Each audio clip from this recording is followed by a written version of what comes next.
Handel's Messiah was first performed in Dublin in 1742, a few weeks after Easter. Apparently it was modestly received at first and only got its London premiere almost a year later. However, through the 1800s and 1900s, the oratorio gained in popularity and portions were sung in churches both at Christmas and Easter. Maybe you've sung part of this oratorio in church. So for many people, it's in that context that they first get to hear the great words of the prophet Isaiah proclaiming the Prince of Peace. For unto us a child is born, unto us a son is given, and the government shall be upon his shoulder, and his name shall be Wonderful, Counselor, the Mighty God, the Everlasting Father, the Prince of Peace. Those words from the 9th chapter of Isaiah drip with hope. It continues, of the increase of his government and of peace there shall be no end. Christians have, since early times, seen in these hope-filled lines parallels with the hope we have in Jesus, that he is the Counselor, the Prince of Peace, the Mighty God. So it's no surprise at this time of Advent, as we remember with care and as we hope with anticipation, that these words can speak afresh to us. But what of the peace that Christ brings?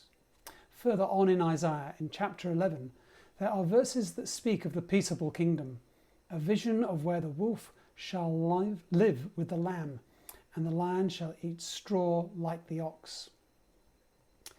These verses were popularized by the Quaker artist Edward Hicks, born in Pennsylvania in 1780. He painted a series of paintings of the peaceable kingdom, 62 in all, each of them where the predator and the prey lie down together in harmony, and a little rosy-cheeked child leads them, the Christ child. This might not look like an image of Christmas. There are no reindeers or angels, but in putting prey and predator together, we are glimpsing something of the peace that Christ brings. Edward Hicks was aware of the divisions in his church, the Society of Friends.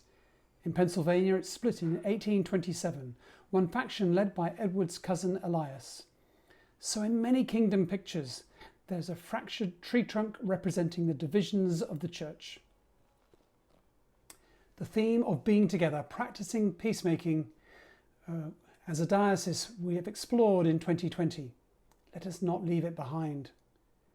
May we pray for peace in our world, and indeed peace within the church, and that we too might be peacemakers. The wolf shall live with the lamb, the leopard shall lie down with the kid, the calf and the lion and the fatling together, and a little child shall lead them.